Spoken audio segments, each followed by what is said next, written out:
Jangan lupa subscribe YouTube channel Metro TV News dan jangan lupa nyalakan notifikasinya. Setelah gelar perkara dilakukan, polisi akhirnya menetapkan 4 tersangka dalam kasus penggelapan dana oleh Yayasan Aksi Cepat Tanggap. Informasi selengkapnya kita bergabung dengan Zeva Nyasara langsung dari Mabes Polri. Selamat malam Zeva, setelah keempat petinggi ACT ini ditetapkan sebagai tersangka, lalu apakah mereka langsung ditahan? Selamat malam Vera dan juga pemirsa. Setelah menetapkan petinggi ACT ini sebagai tersangka, polisi belum menahan para tersangka ini lantaran memang saat ini pihak kepolisian masih terus melakukan pendalaman atas kasus ini untuk menentukan apakah keempat petinggi ACT yang sudah menjadi tersangka ini akan ditahan atau tidak.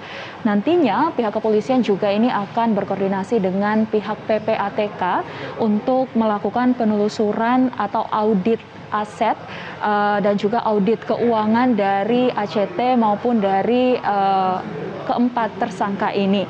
Dan memang sebelumnya seperti yang telah diketahui, pihak Direktorat Tindak Pidana Ekonomi Khusus Bareskrim Polri ini telah menetapkan 4 petinggi ACT sebagai tersangka atas kasus ini, di mana keempat tersangka ini yakni Ahyudin, Ibnu Hajar, Haryana Hermain, dan juga Nofriyadi Imam Akbari. Sebelumnya pihak kepolisian juga ini telah memeriksa sebanyak 26 saksi, di mana 5 saksi diantaranya ini merupakan saksi ahli, yaitu saksi ahli bahasa, saksi ahli ITE, 2 saksi ahli yayasan, dan 1 saksi ahli pidana. Dan dari hasil gelar perkara, penyidikan, dan juga pemeriksaan saksi, akhirnya Bareskrim Polri pun menetapkan keempat petinggi ACT ini sebagai tersangka atas tindak pidana penggelapan atau penggelapan dalam jabatan dan atau tindak pidana informasi atau transaksi elektronik dan atau tindak pidana yayasan dan atau tindak pidana pencucian uang. Vera. Ya Zeva, bisa Anda jelaskan bagaimana peran dari masing-masing 4 tersangka ini? Baik Vera, tentunya keempat petinggi ACT yang telah ditetapkan sebagai tersangka ini memiliki perannya masing-masing. Kita mulai dari Ahyudin. Ahyudin ini merupakan pendiri dan juga ketua pengurus Yayasan ACT pada periode 2019 hingga 2022.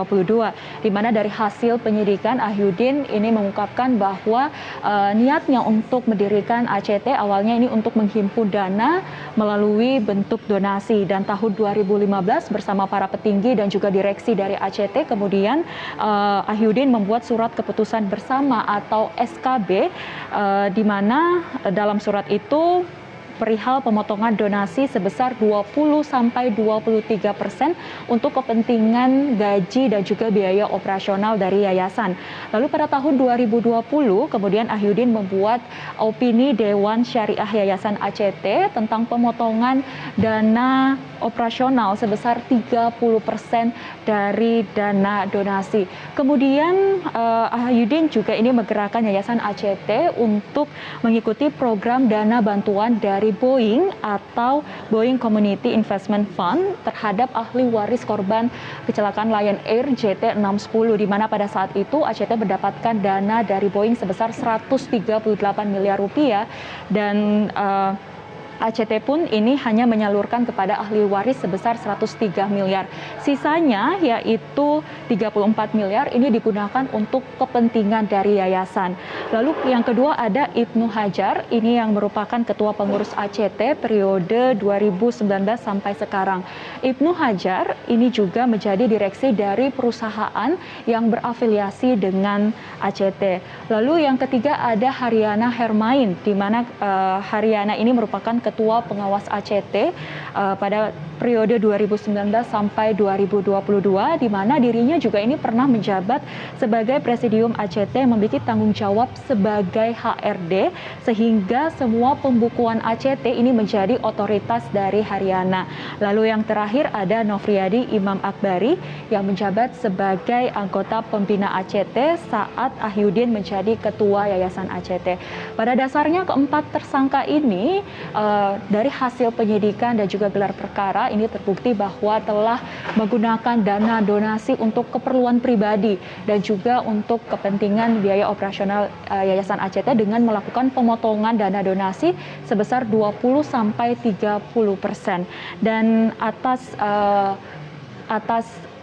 perbuatannya tersebut, maka keempat tersangka ini pun dijerat dengan pasal berlapis, salah satunya yaitu pasal 3, pasal 4, pasal 6 Undang-Undang Nomor 8 Tahun 2010 tentang pencegahan dan pemberantasan tindak pidana pencucian uang, dan pasal 55 KUHP junto pasal 56 KUHP dengan ancaman maksimal 20 tahun penjara. Demikian Vera yang dapat kami sampaikan, kembali ke Anda di studio. Baik, terima kasih Zevanya Sarah atas laporan Anda. Selamat bertugas kembali.